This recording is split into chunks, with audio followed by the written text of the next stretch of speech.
Hello दोस्तों, आप सबका हमारे यूट्यूब चैनल पे हार्दिक स्वागत है। जल्दी से वीडियो स्टार्ट करते हैं और जानते हैं कि एलपी के अंदर किस किस जोन से कुल कितने फॉर्म लगे हैं।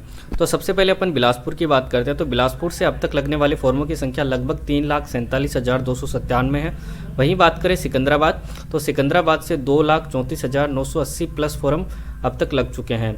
मुंबई से 1,65,340 फॉर्म लगे हैं। और अगर बेंगलोर की बात करें तो बेंगलोर से अब तक 1,46,500 फॉर्म लगे हुए हैं। तो ये जोन स्टार्टिंग में भी रेड जोन की कैटेगरी में बने हुए थे और अभी भी एंड आते आते ये रेड जोन की कैटेगरी में ही है। इसी के साथ जब अपन देखते हैं कोलकाता, तो कोलकाता में अब तक 90,000 प्लस फॉर्म लगे हैं।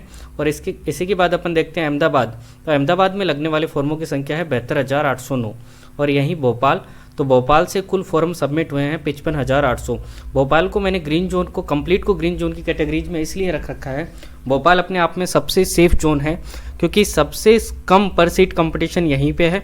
284 वैकेंसी के लिए 55,800 फॉर्म लगे हैं। जिन लोगों ने भोपाल से अप्लाई किया है वो कमेंट में एक बार कमेंट करके ज़रूर बताएं, क्योंकि उनका सिलेक्शन कोई रोकने वाला अब नहीं है। और यहीं देखिए अपन भुवनेश्वर, तो भुवनेश्वर से अब तक लगने वाले फॉर्मों की संख्या है 92,301। और यहीं बात करें अजमेर, तो अजमेर से अब तक लगने वाले फॉर्मों की है 71,500। तो ये दोनों जोन भी रेड जोन की कैटेगरी में हैं।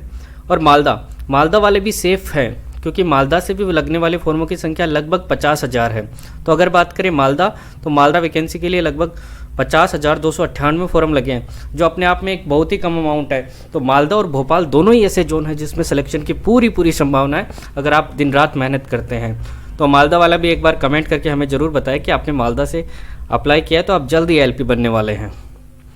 और इसी के साथ अपन देखें प्रयागराज, तो प्रयागराज से लगने वाले फॉर्मों की संख्या है 93,857। यहीं बात करें चंडीगढ़, तो चंडीगढ़ से 66 वैकेंसी के लिए 23,500 प्लस फॉर्म लगे हैं। रेड जोन की कैटेगरी में क्योंकि यहाँ पे वैकेंसीज कम थी, तो ये भी रेड जोन की कैटेगरी में। यहीं बात करें अपन चेन्नई, तो चेन्नई से लगने वाले फॉर्मों की संख्या है 64,398। तो गोरखपुर से लगे हैं 21,200। गुवाहाटी से लगे 31,500, जो अपने आप में बड़ी अमाउंट है। कुछ लोगों का मानना था कि गुवाहाटी और जम्मू एंड श्रीनगर ऐसे जोन हैं जहां से हमेशा से कम फॉर्म लगते हैं, तो अभी भी कम ही फॉर्म लगेंगे। तो देखो दोस्तों, फॉर्म तो कम लगे हैं लेकिन वैकेंसीज भी कम ही है, तो इसको देखते हुए यहाँ पे पर सीट कंपटीशन बहुत ज़्यादा है। तो ये दोनों ही सेफ जोन नहीं है।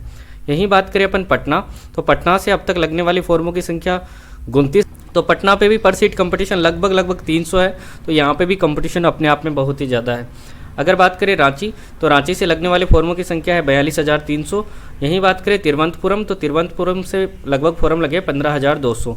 तो अगर जब अपन गुवाहाटी और तिरुवनंतपुरम को देखते हैं तो इसमें तिरुवनंतपुरम सबसे सेफ जोन बना हुआ है। यही बात करें सिलीगुड़ी, तो सिलीगुड़ी में 67 पोस्ट के लिए लगभग 18,000 फॉर्म लगे हैं। अपने आप में सभी जोनों का आप एवरेज निकाल के देख लीजिए, आपको 2 ही जोन ऐसे मिलेंगे जहाँ पे कंपटीशन बहुत कम है, और वो 2 जोन है अपने भोपाल और मालदा। तो अगर आपने भोपाल और मालदा से अप्लाई किया है तो हमें कमेंट बॉक्स में कमेंट करके जरूर कमेंट करके ये भी बताएं कि मैथ्स के लिए सबसे अच्छा टीचर कौन है, ताकि मैं अपने व्यूअर को सजेस्ट कर सकूं। और साइंस टीचर से पढ़ रहे हैं तो कमेंट में आपका एलपी एग्जामिनेशन के लिए जो भी प्रिपरेशन कर रहे हो उससे रिगार्डिंग अगर कोई सजेशन देना चाहते हो तो कमेंट बॉक्स में कमेंट जरूर करें। और ऐसे ही और वीडियो देखने के लिए चैनल को सब्सक्राइब करें और वीडियो को अपने दोस्तों के साथ शेयर करें। धन्यवाद।